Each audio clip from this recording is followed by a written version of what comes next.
Это программа «Актуальное интервью», в студии Иван Лазаренко. Здравствуйте. 25 июня отмечается День работника статистики. Кто он, современный статистик, какие главные задачи стоят сегодня перед органами статистики и насколько граждане доверяют цифрам статистики. Об этом мы поговорим сегодня с руководителем территориального органа Федеральной службы государственной статистики по Якутии Ириной Гаевой. Ирина Кулунтарьевна, здравствуйте. Здравствуйте. Главным крупномасштабным событием этого года для органов статистики должна была стать всероссийская перепись населения. Но из-за пандемии еще в апреле Росстат предложил перенести перепись на следующий год. Что известно на сегодняшний момент? Принято ли какое-то официальное решение по этому поводу? Действительно, пандемия внесла перемены в сроки проведения переписи. Вообще перепись была запланирована на октябрь 2020 года. Это основной срок проведения переписи. А в отдаленных и труднодоступных территориях перепись у нас в республике была запланирована к проведению в августе и сентябре 2020 года. Как мы уже сказали, пандемия внесла свои изменения в нашу жизнь буквально по всем направлениям. И, конечно, это не могло измениться в таком большом мероприятии, где задействовано буквально все население нашей страны, таком как перепись населения. Поэтому Росстат вышел с предложением правительства Российской Федерации перенести сроки проведения переписи на апрель 2021 года. Вот апрель запланировано, что это будет основной срок. Для отдаленных и труднодоступных территориях субъектам Российской Федерации дано право также опять самостоятельно определить сроки проведения переписи в период с октября 2020 по июнь 2021 года. Ориентировочно предварительно в республике, ориентировочно согласованы сроки для отдаленных и труднодоступных – это март месяц. Для нас это достаточно благоприятный период. Доступность населенных пунктов, дороги, март месяц благоприятен для нас. Да. Но еще сроки еще не утверждены. Мы знаем, что 16 июня Министерство экономического развития Российской Федерации вынесло предложение в правительство Российской Федерации о переносе сроков переписи на 2021 год, поэтому мы ждем выхода этого документа.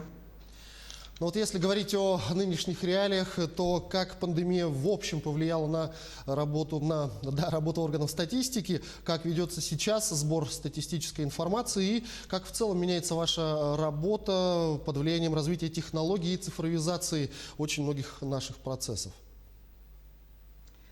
Да, хороший вопрос. Потребность статистических оперативных данных была всегда, а сейчас она только увеличивается.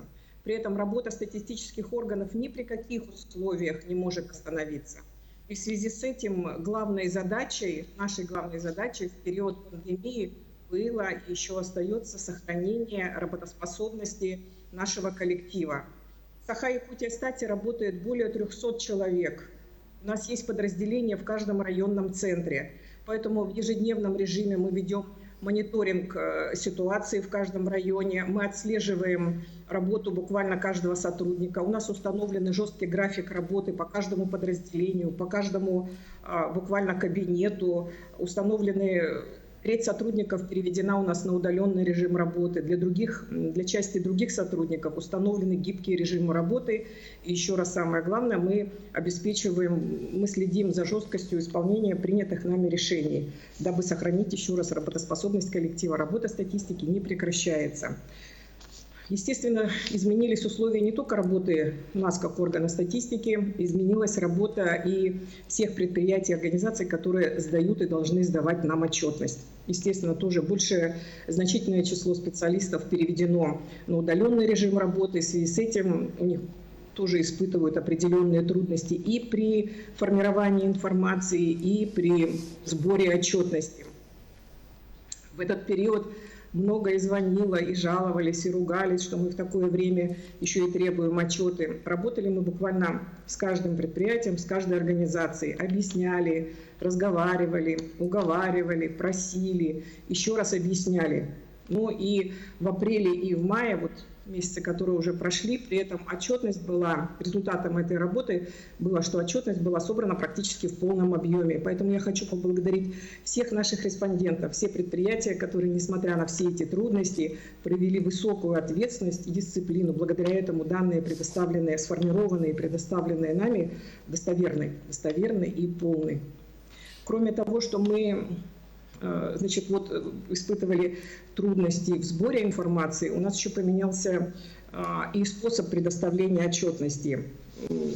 В этот период должны работать были все бесконтактно, поэтому мы просили всех, чтобы отчеты нам не приносили в бумажном виде, передавали иными другими способами. Но надо сказать, что не только пандемия или не пандемия повлияла или внесла какие-то прямо резкие или радикальные изменения в порядок предоставления нам отчетности.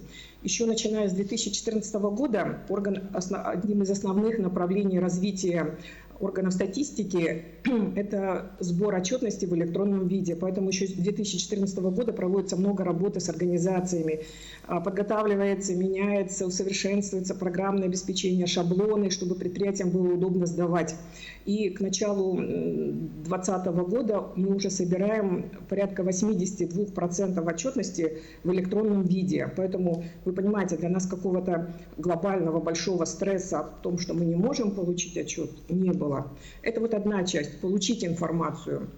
Значит, есть еще и другая часть нашей работы – это предоставление информации. Точно так мы не могли уже предоставлять в бумажном виде, курьерами, и все эти способы уже оказались в прошлом. Поэтому также задачей нашей стало предоставление своевременно, в полном объеме, в запланированном объеме информации в электронном виде. Но тут тоже надо сказать, что никакого стресса глобального ни органы статистики, ни наши получатели, а в основном это органы власти, собственно говоря, и не испытывали. Мы эту работу вели, в общем-то, планомерно, начиная еще с 2018 года. Планомерно увеличивали объем информации, предоставляемой не в бумажном, а в электронном виде. И, в общем, к 2020 году мы подошли, и мы были технологически готовы, и наши пользователи тоже были технологически готовы принять информацию в электронном виде. Пандемия несколько, может быть, ускорила, подстегнула, но в то же время показалась правильность нашего направления нашей работы. Мы правильно рассчитывали, ориентировались, и работы строили на то, что надо отказываться от бумажного и переходить на электронные виды. Поэтому вот тут есть какое-то такое... В общем, мы работали правильно, а пандемия это показала, что это направление было верно сделано, и самое главное, еще и своевременно. И я должна сказать, что и наша готовность, и готовность наших получателей позволили нам предоставить, а им получить информацию в полном объеме и в срок, в установленный срок. Нарушения сроков предоставления нами стат информации не было. Но вот если говорить о задачах, которые стоят перед органами статистики, какие бы вы назвали главными на сегодняшний день? Вот как я уже сказала, у нас работу условно можно поделить. Это сбор отчетов от предприятий и работа с населением, обследование населения. Это наши глобальные, крупномасштабные, как мы говорим, проекты обследования. Это перепись населения, это сельскохозяйственная перепись. Как я сказала, как мы начали, с чего мы начали разговор о переносе переписи населения на 2020 год, так в настоящее время идет по плану, в соответствии с календарным планом, идет подготовка к переписи и будет продолжаться, видимо, до конца этого года. В 2021 году будет проводиться сельскохозяйственная микроперепись, которая проводится согласно закону о сельхозпереписи, проводится через 5 лет после сплошной сельскохозяйственной переписи, которая, напомню, была в 2016 году. Как раз в 2021 году проходит 5 лет и наступает цикл проведения микропереписи, при которой будет опрошено, изучено, обследовано 30%, порядка 30% сельхозпроизводителей республики. Это тоже большое мероприятие, к которому надо готовиться заблаговременно и подготовку к которой мы уже начали. Также в 2021 году будет обследование субъектов малого предпринимательства, которое тоже проходит с периодичностью в 5 лет. И к сожалению, все у нас, 2021 год будет, к сожалению, не к сожалению, 2021 год у нас будет очень насыщен в плане проведения таких больших глобальных проектов. До этого в один год эти обследования были распределены во времени. Но теперь в один год, 2021 год, я думаю, что мы подойдем к этому готовыми. Это вот большие проекты. Кроме того, у нас проводятся регулярные обследования населения. Ряд из них проводится ежемесячно, какие-то обследования проводятся ежегодно, какие-то с периодичностью раз в 2, в 3, в 5 лет и так далее. Вот из ряда обследований в 2020 году, в текущем году, у нас будет проведено обследование населения, обследование доходов населения и участие в социальных программах, обследование условий жизни населения, обследование состояния здоровья населения, благодаря которому мы сможем узнать показатели, которые используются в национальном проекте «Демография». Это ожидаемая продолжительность здоровой жизни, доля граждан, ведущих здоровый образ жизни, доля граждан, систематически занимающихся культурой и спортом. Эти данные мы сможем получить благодаря этому обследованию впервые. Также будет проводиться обследование населения в непрерывном образовании, обследование рабочей силы, которое проводится у нас вообще в ежемесячном режиме, и которое позволяет получить информацию о ситуации на рынке труда, о численности и составе рабочей силы, о количестве занятых и безработных. И ежегодно, традиционно, к концу года у нас проводится обследование использования населением информационно-телекоммуникационных технологий. Результаты этого обследования позволяют получить, как население используется интернетом, соцсетями, какой объем получают госуслуг, какой объем получают госуслуг в электронном виде, и вообще как вот эти информационные технологии влияют на жизнь населения. И хочу обратить внимание, что итоги всех этих обследований публикуются, размещаются на нашем сайте. То есть там можно ознакомиться и с методологией, и с анкетой, и с итогами этих обследований. Все размещается на нашем сайте saha.gks.ru. Пожалуйста, обращайтесь. Ну, безусловно, статистика – это цифры. Какие цифры можно назвать основными, которые характеризуют состояние экономики республики на сегодняшний день? Наверное, нельзя сказать, что какой-то показатель или какая-то цифра более важна или менее важна. Мы в ежемесячном режиме производим большой объем статинформации, который востребован. Основная вся информация выпускается в комплексных материалах, в отраслевых материалах. И большой объем информации, опять напоминаю, размещается на нашем сайте, с чем можно ознакомиться. Но хочу привести такие интересные, может, примеры, на которые все наверняка знают, но, может быть, не замечали вот таких нюансов. В среднем за 2019 год, что происходит у нас за один день в нашей республике? Вот в среднем за 2019 год в один день у нас рождалось 35 человек, 18 мальчиков, 18 девочек. На постоянное место жительства в республику прибывало в прошлом году в один день 48 человек. Причем 31 человек это прибывали из других регионов Российской Федерации, а 17 человек из зарубежных стран. И, напоминаю, это приезжали на постоянное место жительства.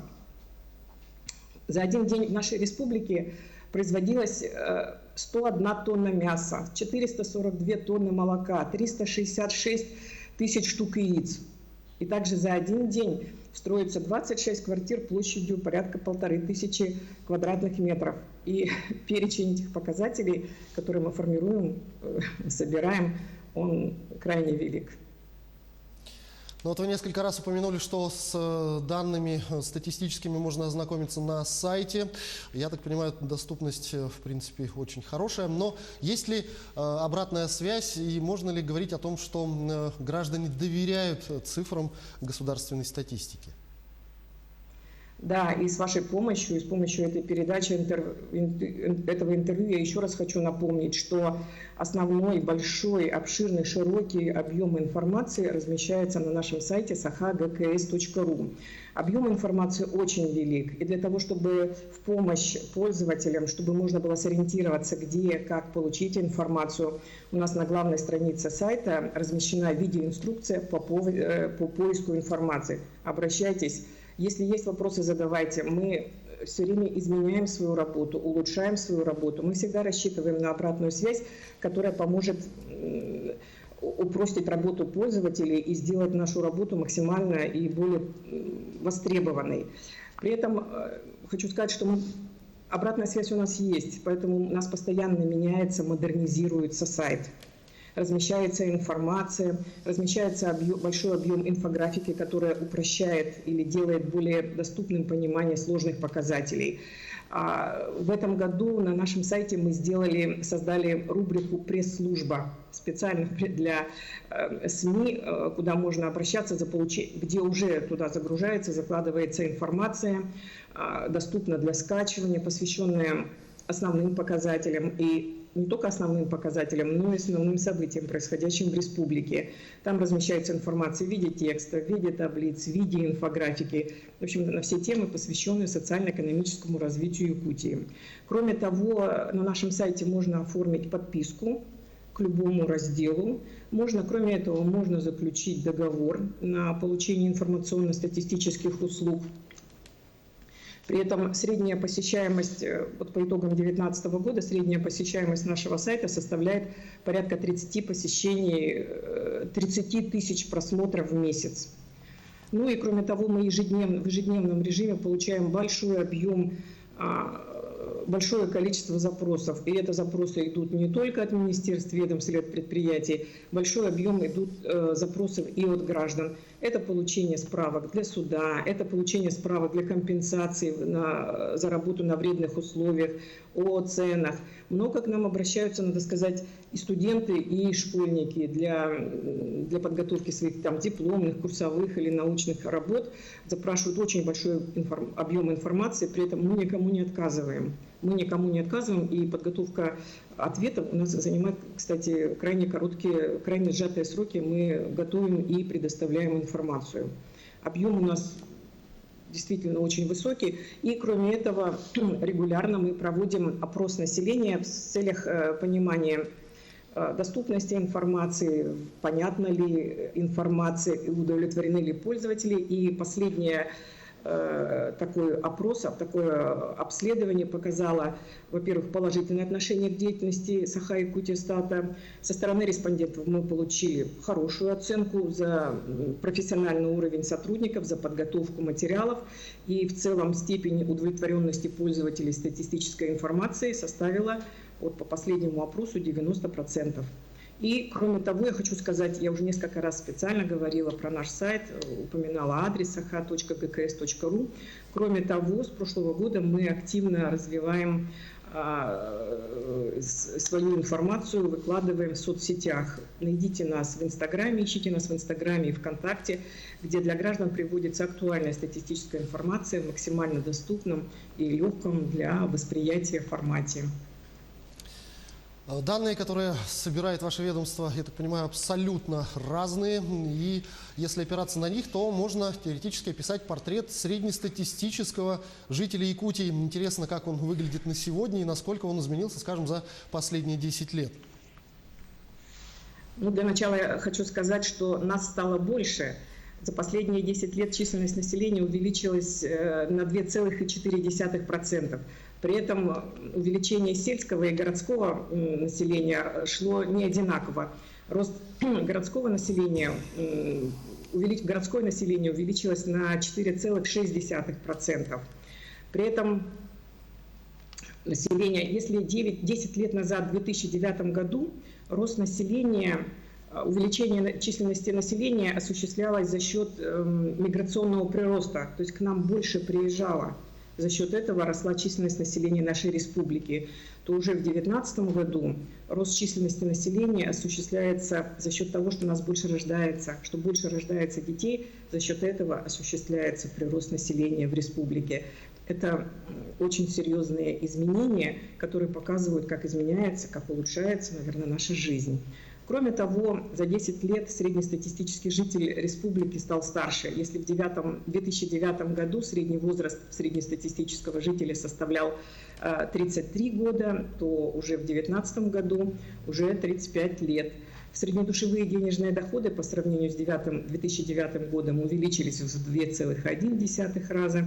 Среднемесячная заработная плата составила 2,7 раза. Основное место работы среднестатистического жителя – это образование и торговля. Вот примерно так. Ну а если говорить о работниках статистики, то как они меняются со временем, насколько эта профессия вообще востребована и популярна на сегодняшний день?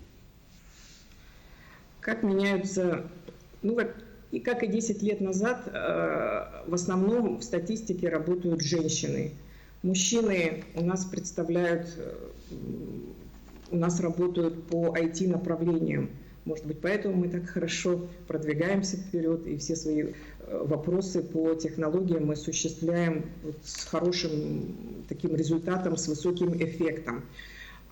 У нас работают все специалисты с высшим образованием. Принимаем мы на работу специалистов по направлению со специальностью статистик, экономист и математик. Большая часть, конечно, это экономисты. Действительно, статистиков не хватает. Специальности это крайне востребовано.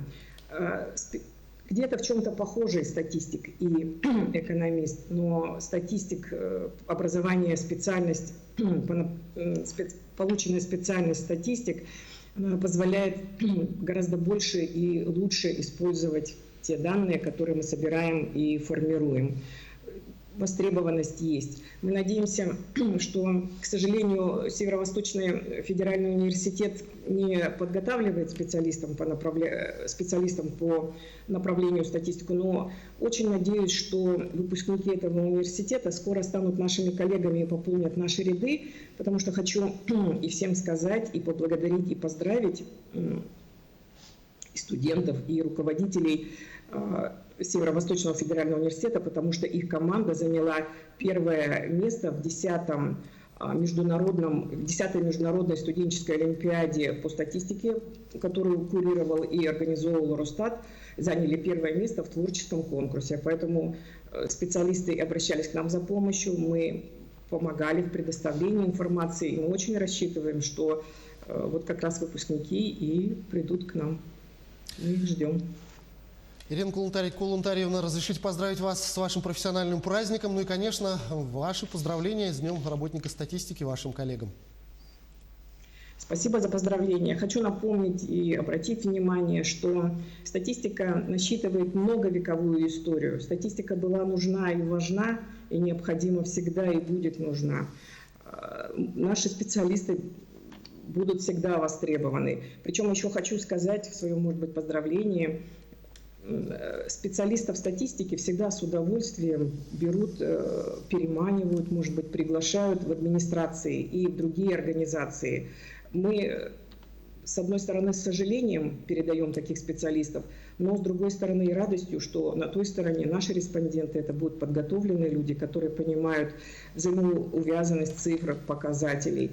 Я хочу пожелать всем и нынешним нашим работникам, и бывшим нашим работникам, и нашим ветеранам благополучия, уверенности в завтрашнем дне, здоровья самое главное, быть саморазвития, постоянного саморазвития и получить удовлетворение от своего труда, и понимая, что благодаря нашей работе все могут увидеть реальное отражение того, что происходит в нашей стране, в нашей республике. Я всех поздравляю с праздником, благодарю за работу, желаю всем счастья и здоровья.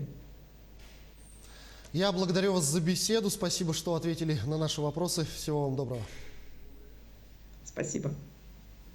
Это была программа «Актуальное интервью». Сегодня мы разговаривали с руководителем территориального органа Федеральной службы государственной статистики по Якутии Ириной Гаевой. До встречи в эфире.